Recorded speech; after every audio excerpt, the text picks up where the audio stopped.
Welcome to online पाठशाला. This is part 2 of our lecture series on number system class 9th. See, आज हम लोग पढ़ने वाले हैं कि किस तरह हम लोग इरेशनल नंबर्स को नंबर लाइन पर रिप्रेजेंट करेंगे. अब जैसे हमने ऑलरेडी नंबर लाइन पे रिप्रेजेंट कर किया हुआ है, हमने natural numbers, integers, rational, whole number, इन नंबर्स को तो हमने नंबर लाइन पर रिप्रेजेंट किया हुआ है, हमें पता है हमें कैसे उसको रिप्रेजेंट करना है. लेकिन इरेशनल नंबर्स को नंबर लाइन पर रिप्रेजेंट करना इतना इजी नहीं है. इसके लिए हमें कुछ कंस्ट्रक्शंस करनी पड़ती हैं और उस कंस्ट्रक्शन में हमारे पास ये पाइथागोरस थ्योरम का यूज़ करना होता है. ये पाइथागोरस थ्योरम क्या कहती है? कोई भी एक राइट ट्रायंगल है, जैसे ये राइट ट्रायंगल है, उस पर 90 डिग्री का एंगल यहाँ बन रहा है, तो this is a right triangle. This is a right triangle, right angle at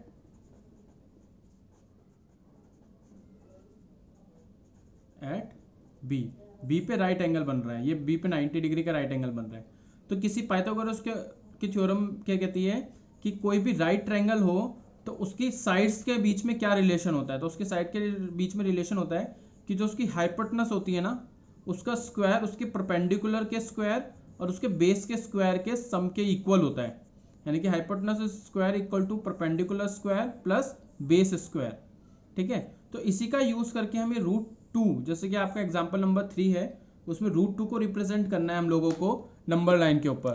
तो रूट टू को कैसे रिप्रेजेंट करेंगे? वो हाइपोटेन्यूज पाइथागोरस थ्योरम का यूज़ करके इस हाइपोटेन्यूज को हम रूट टू लेकर आएंगे और फिर उसको मेजर करके हम जो है नंबर लाइन पर उतनी ही लेंथ को रिप्रेजेंट करेंगे. तो क्या शुरू करते हैं. अब आपका एग्जांपल नंबर 3 है, locate root two on the number line. ये आपका राइट. अब इसको पाइथागोरस थ्योरम को अकॉर्डिंग कैसे सॉल्व करेंगे? सबसे पहले क्या करेंगे, हम एक बेस खींचेंगे 1 सेंटीमीटर का, उसके ऊपर प्रोटेक्टर की हेल्प से 1 सेंटीमीटर की एक लेंथ ड्रॉ करो, फिर इस लाइन और इस लाइन को आपस में ज्वाइन कर दो. ठीक है, ये लाइन कौन सी होगी?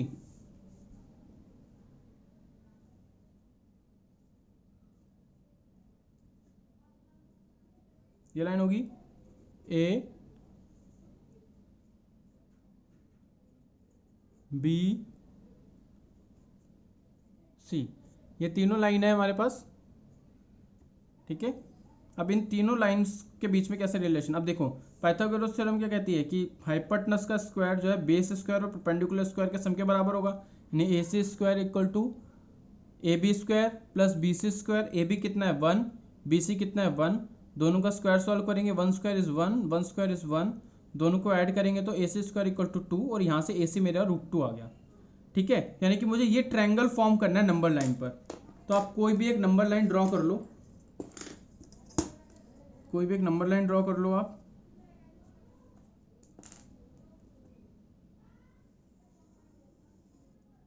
ठीक है, और उसमें इक्वल इक्वल 1 सेंटीमीटर का डिस्टेंस आप मेज़र कर लो, इक्वल डिस्टेंस मेज़र कर लो.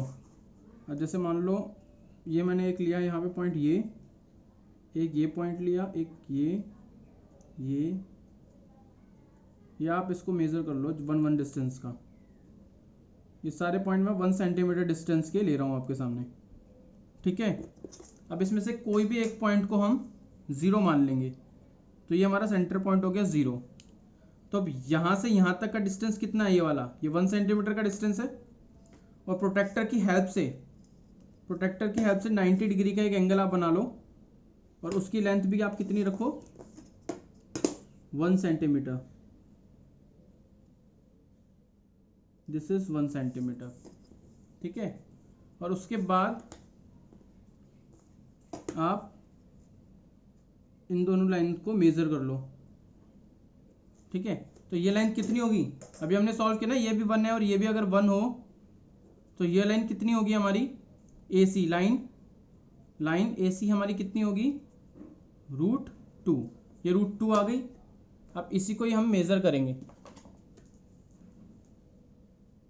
इसी को हम लोग मेज़र करेंगे.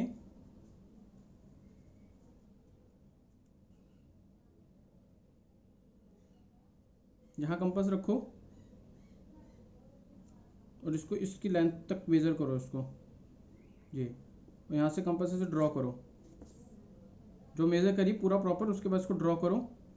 जहाँ पर जिस पॉइंट पर ये नंबर लाइन को टच करेगी, ये इस पॉइंट पर टच कर रही है, ये पॉइंट हमारा √2 है। ठीक है, सिंपल था। अब हम नेक्स्ट क्वेश्चन करते हैं। इसमें हम शो करेंगे √3 को, इसमें हम शो करेंगे √3 को। अब देखो क्वेश्चन है हमारा, एग्जाम्पल 4। क्वेश्चन है लोकेट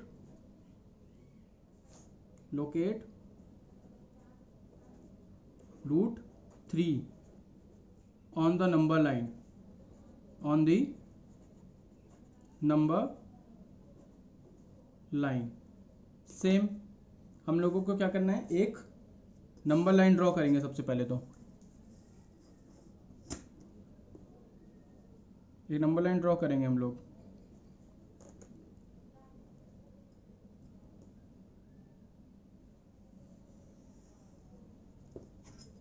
ये हमारी नंबर लाइन है,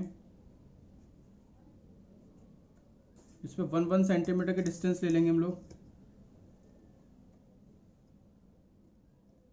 1 सेंटीमीटर, दिस, ये 1 सेंटीमीटर के डिस्टेंस ले लेंगे हम लोग।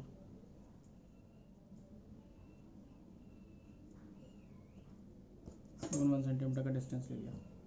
ठीक है, अब देखते हैं। ये हमारा ट्राइंगल बनाएंगे हम लोग। ठीक है, इस ट्राइंगल में अगर हम बेस को अगर मैं √2 ले लूँ और परपेंडिकुलर मेरा 1 हो, तो मेरा हाइपोटेन्यूज कितना आएगा, ACB कितना आएगा, AC² equal to AB² plus BC²। कितना होगा, AC कितना होगा मेरा, AB कितना है मेरा 1 का स्क्वायर प्लस BC कितना है √2 का स्क्वायर, कितना आएगा 1 प्लस √2 का स्क्वायर कितना होगा 2, तो AC² कितना होगा, AC² कितना होगा 3, तो AC कितना आया मेरा यहाँ पे √3। तो यानी कि मेरे पास दो डायमेंशंस आ गई, मैंने ले ली। मेरे को एक बेस लेना है √2 और हाइपोटेन्यूज लेनी है मेरे को परपेंडिकुलर लेना 1 सेंटीमीटर का। तो क्या करेंगे, वही सबसे पहले कोई पॉइंट ले लो 0।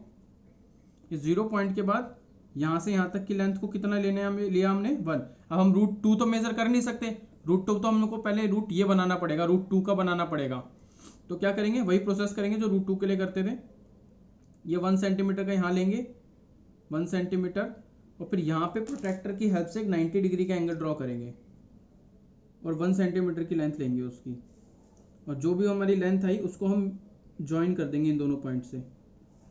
अब ये मेरा आया √2। अब इस √2 लाइन को हमें एज अ बेस लेना है। हमें √2 बेस क्या लेना था, √2 लेना था। इस लाइन को हम बेस लेंगे और यहाँ पर एक 1 सेंटीमीटर की लाइन ड्रॉ करेंगे परपेंडिकुलर। ये परपेंडिकुलर लाइन ड्रॉ गई 1 सेंटीमीटर की। अब बेस आ गया √2, परपेंडिकुलर हो गया दिस। तो इसको और इस लाइन को अगर हम मीट करेंगे, मिलाएंगे, अगर ये दोनों लाइन आपस में ज्वाइन होगी तो ये न्यू लाइन जो है वो होगी √3 की वैल्यू। ठीक है, यानी कि ये परपेंडिकुलर लाइन, ये हाइपोटेन्यूज कितनी है √3 है। इसको मेजर कर लो √3 को और इसको ड्रॉ कर दो। जितनी लेंथ है उतनी ही लेंथ, सेंटर पॉइंट से उतनी लेंथ खोलो और आर्क लगा दो। ये जो पॉइंट है मेरा, ये जो पॉइंट आया है, ये मेरा वैल्यू बता रहा है √3 को। सिंपल था। इस तरह हम क्वेश्चन सॉल्व करेंगे पाइथागोरस की हेल्प लेकर। अब नेक्स्ट क्वेश्चन देखते हैं, उसका नेक्स्ट क्वेश्चन क्या है। देखिए नेक्स्ट क्वेश्चन एक्सरसाइज 1.2 है। तो एक्सरसाइज 1.2 करते हैं हम लोग।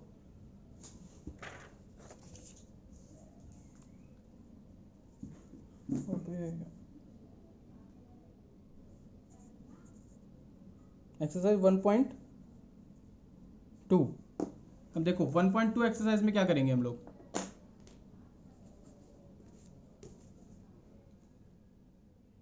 1.2 एक्सरसाइज 1.2 क्वेश्चन क्या है? State whether the following state question 1 है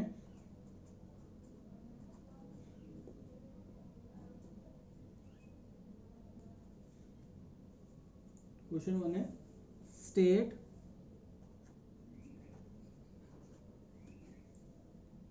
whether the following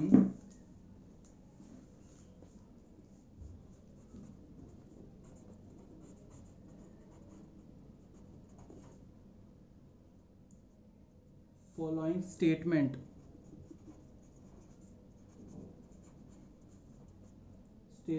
are true or false, are true or false. Justify your answer. Justify your answer. मतलब आप जो भी यस या नो बोलोगे, ट्रू और फॉल्स बोलोगे, उसका जस्टिफाई करो, उसका प्रूफ दो कि आप जो भी आंसर कर रहे हो वो क्यों कर रहे हो। तो हमारे पहला क्वेश्चन है इसमें, पार्ट 1 है इसका, every irrational number is a real number. Every irrational number is a real number. मतलब जितने भी इरेशनल नंबर्स हैं क्या वो रियल नंबर है? नहीं। हमें तो पता है ना कि हमारे जितने भी रियल नंबर्स होते हैं, है ना, हमें पता है ना हमारे जितने भी रियल नंबर्स हैं वो क्या होते हैं? कॉम्बिनेशन होता है रैशनल नंबर्स का भी, इरेशनल नंबर्स का भी। तो जितने भी इरेशनल नंबर्स हैं तो वो रियल नंबर हुए ना, क्योंकि रियल नंबर है। तो क्या इसका आंसर क्या होगा सॉल्यूशन का? 1 true,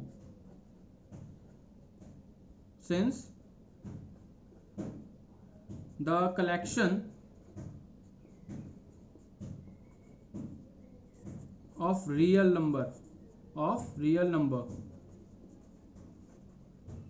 the collection of real number is made up of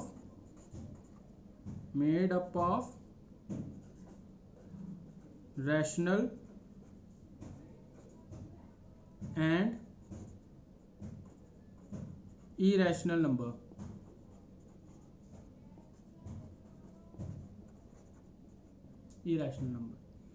question 2 क्या है इसका? पार्ट 2 बोल रहा है इसका, एवरी पॉइंट, जितने भी पॉइंट है हमारे on the number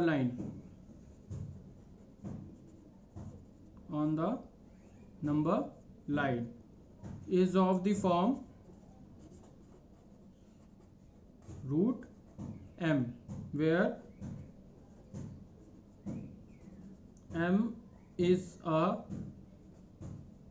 natural number। ठीक है, इसका क्या सॉल्यूशन करेंगे हम लोग? देखो एक नंबर लाइन ड्रॉ करते हैं। सबसे पहले तो नंबर लाइन ड्रॉ कर दी, ये 0 है, 1 2 3 -3, ये सब नंबर है। क्या कह रहा है ध्यान से सुनो, एवरी पॉइंट, इस पे जितने भी पॉइंट्स हैं इस नंबर लाइन पे, इस फॉर्म ऑफ रूट m, वो क्या रूट m की फॉर्म में होंगे? रूट m की फॉर्म में, रूट की m की फॉर्म में। बहुत इंपॉर्टेंट चीज है, ये ध्यान रखो, रूट m।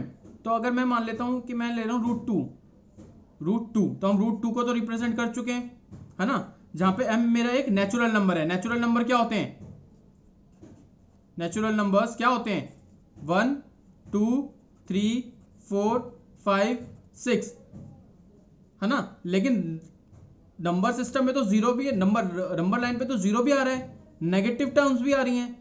लेकिन ये कह रहे हैं कि every point of the number line is of the form of root m, वो रूट m की फॉर्म में होंगे।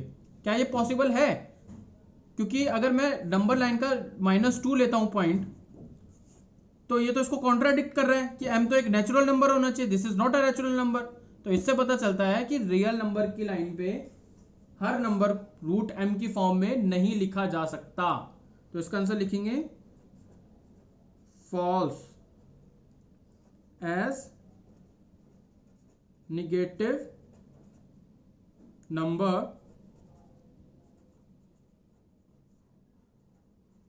Cannot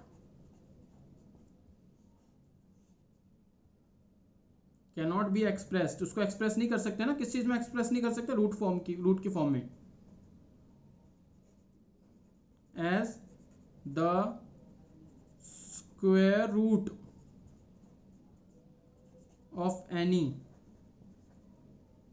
other number.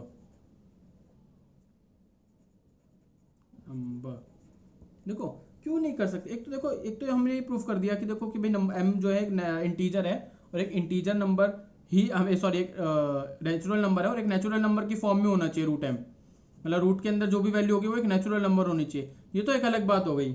लेकिन आप खुद बताओ कि अगर हम एक नेगेटिव नंबर ले लेते, मान लो मैं रूट के अंदर -2 लिख रहा हूँ, तो ये किसी वैल्यू के बराबर होता है ना। मान लो मैं कह रहा हूँ x जो है वो √2 के बराबर है, √2 -1 के बराबर है, तो अगर मैं दोनों साइड स्क्वायर करूँ तो x स्क्वायर कितना आएगा मेरा, -2 आएगा। और किसी भी टर्म का स्क्वायर एक नेगेटिव वैल्यू नहीं होता। तो आप 11th क्लास में पढ़ेंगे कि एक इमेजिनरी नंबर होता है जिसको आयोटा की फॉर्म में रिप्रेजेंट करते हैं, वो आप 11th में पढ़ोगे, ठीक है। तो ये पॉसिबल ही नहीं है कि आप नेचुरल नंबर्स के अलावा किसी रियल नंबर में किसी दूसरे नंबर्स को, यानी कि एक इंटीजर को, एक नेगेटिव इंटीजर को आप रूट की फॉर्म में लिख सको। दिस इज नॉट पॉसिबल, ये कोई नंबर एग्जिस्ट ही नहीं करता है ऐसा, दिस इज इमेजिनरी नंबर। आप इसके बारे में अच्छे से 11th क्लास में पढ़ेंगे। उसके बाद हमारा थर्ड टॉपिक है, थर्ड क्वेश्चन है इसमें, इसी में थर्ड पार्ट है। क्या है क्वेश्चन, एवरी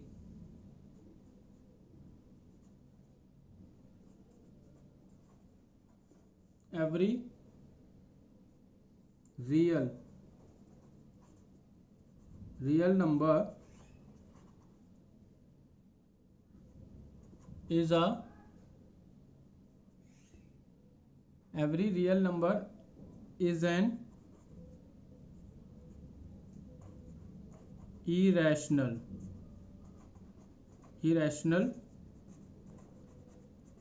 numbers। ठीक है, इसका सॉल्यूशन क्या लिखेंगे, इसका सॉल्यूशन लिखेंगे हम लोग, देखो जितने भी रियल नंबर्स हैं, रियल नंबर सारे नंबर रियल है, कॉम्बिनेशन है रियल नंबर तो नेचुरल रैशनल और इरेशनल नंबर्स का।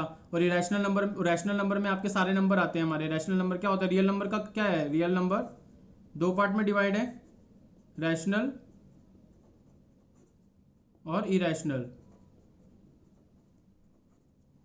इरेशनल नंबर में हमारे कौन कौन से नंबर आते हैं, नेचुरल नंबर, होल और इंटीजर्स। इसके अलावा terminating, non terminating, non terminating but repeating, और नॉन टर्मिनेटिंग नॉन रिपीटिंग, ये दो फॉर्म्स अलग हैं इसके, ठीक है। ये हमारा रियल नंबर है। तो एवरी रियल नंबर, जो जितने भी ये सारे के सारे नंबर रियल नंबर है, इज एन इरेशनल नंबर, कि सारे ही रियल नंबर इरेशनल नंबर है, false.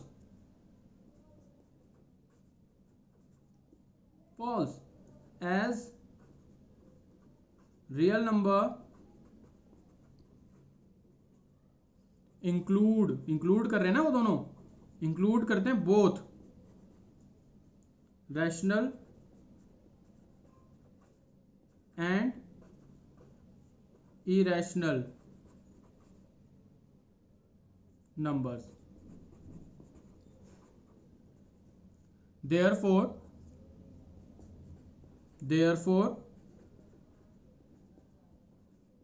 every real number cannot be an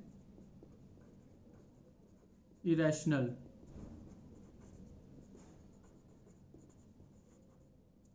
ठीक है, सिंपल सा क्वेश्चन था।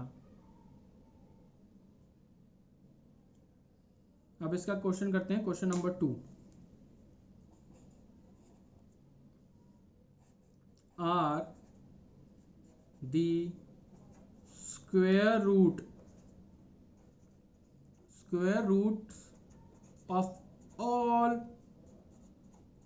पॉजिटिव इंटीजर, जितने भी पॉजिटिव इंटीजर, देखो इंटीजर दो टाइप होते हैं, नेगेटिव होता है पॉजिटिव होता है, तो जितने भी positive are the square root, जितने भी स्क्वायर रूट्स करें और जितने भी पॉजिटिव इंटीजर्स हैं उन सबका अगर स्क्वायर रूट करें तो क्या वो इरेशनल नंबर्स होते हैं?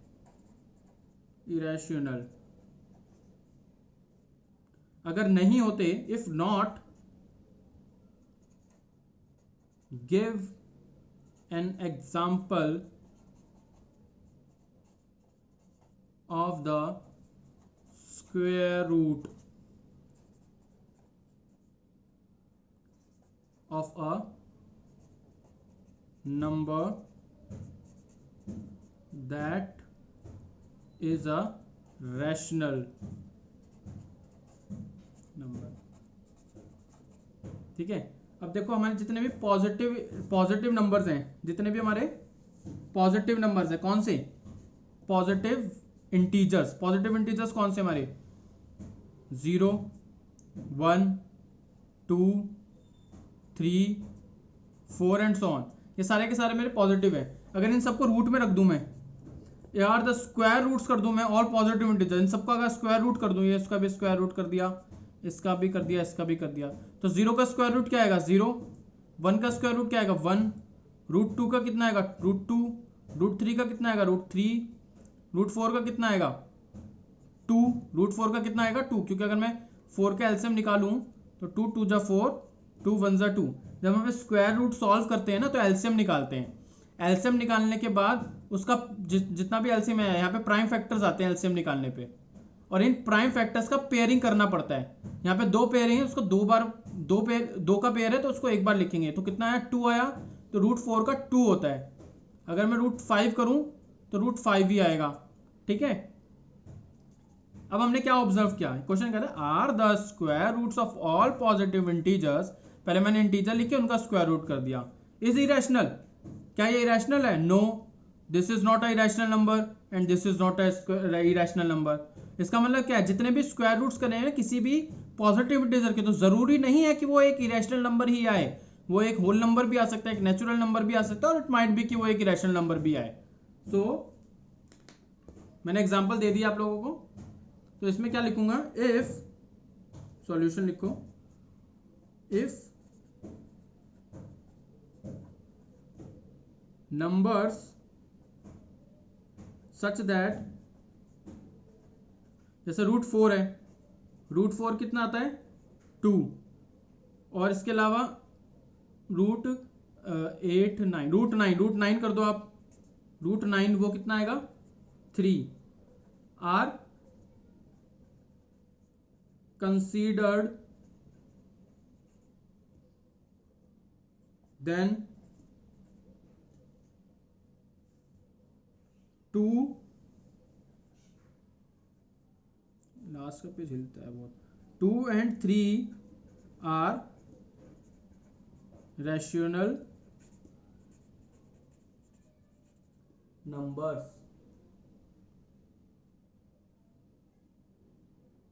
ठीक है, तो क्या लिखें? तो स्क्वायर रूट मतलब, तो then 2 and 3 are rational numbers, thus the, ये लिख दो, square root of all positive integer, the square roots of all positive integer are not irrational.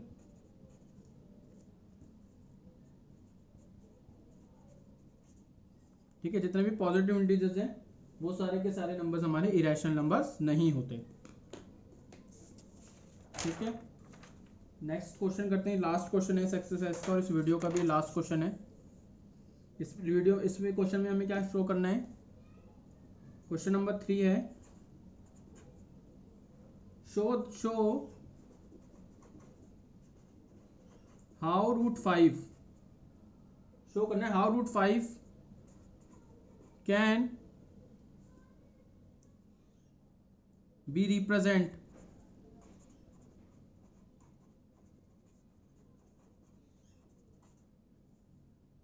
on the number line, on the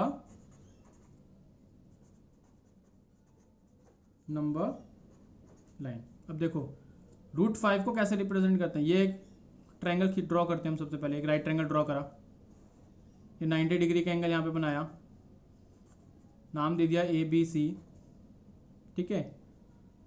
अगर ये base हम 2 centimetre draw करें और perpendicular 1 करें, या फिर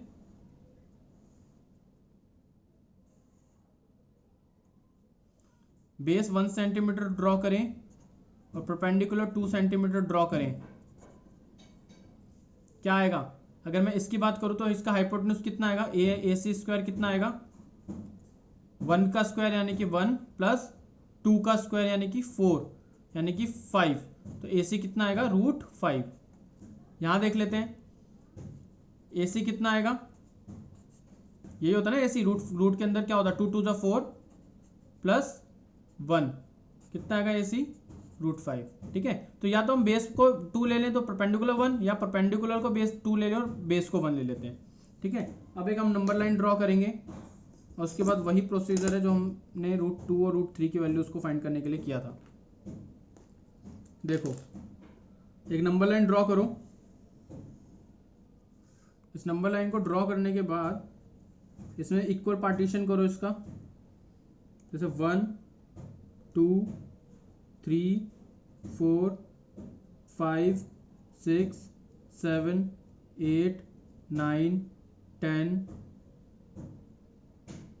तो ये गलत ले लिया यहाँ पे, 10 11 12 13 और 14, ये ले लेते हैं नंबर। कोई भी एक पॉइंट हम 0 मान लेते हैं, ये पॉइंट 0 ले लिया मैंने, ठीक है। अब मैं बेस कितना ले रहा हूँ, 2 ले रहा हूँ, तो ये यहाँ से यहाँ तक यानी कि ये वाला पॉइंट, ये वाला बेस मैंने कितना ले लिया, ये वाला 2 सेंटीमीटर ले लिया। और प्रोटेक्टर से आप 1 सेंटीमीटर की एक लाइन ड्रॉ कर लो, यहाँ 90 डिग्री का एंगल ड्रॉ करो और 1 सेंटीमीटर की लाइन के साथ ड्रॉ करो उसको, ये बन गया हमारा, ठीक है। ये हमारा कितना है, 1 सेंटीमीटर है। अब क्या करेंगे, इस पॉइंट को और इस पॉइंट को ज्वाइन करेंगे आपस में।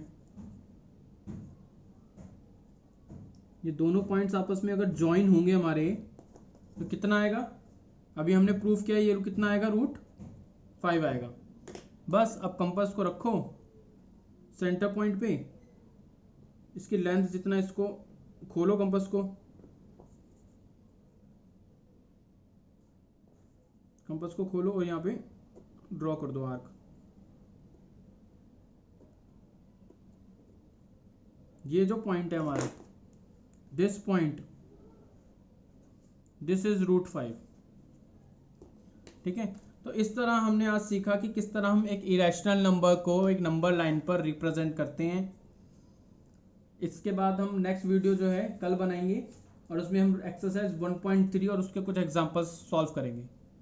जिन्होंने भी मेरा रियल नंबर सिस्टम के ऊपर फर्स्ट वीडियो नहीं देखा था तो पहले उसे फर्स्ट वीडियो देखें, बिकॉज नंबर पार्ट 2 उसका कंटिन्यूशन है। आप फर्स्ट पार्ट देखेंगे तभी आपको ये अच्छे से समझ में आएगा। जिन्होंने भी मेरे चैनल को अभी तक सब्सक्राइब नहीं किया है प्लीज़ उसे सब्सक्राइब कर लीजिए, बेल आइकन को प्रेस कीजिए ताकि नेक्स्ट वीडियो जब भी मैं अपलोड करूं तो आपके पास उसी वक्त वो नोटिफिकेशन आए और आप अपने स्टडीज़ को कंटिन्यू कर सकें। वीडियो पसंद आया है तो इसको लाइक ज़रूर कीजिए, अपने क्लासमेट, अपने स्टूडेंट, अपने फ्रेंड्स के साथ इसको शेयर कीजिए। Thank you.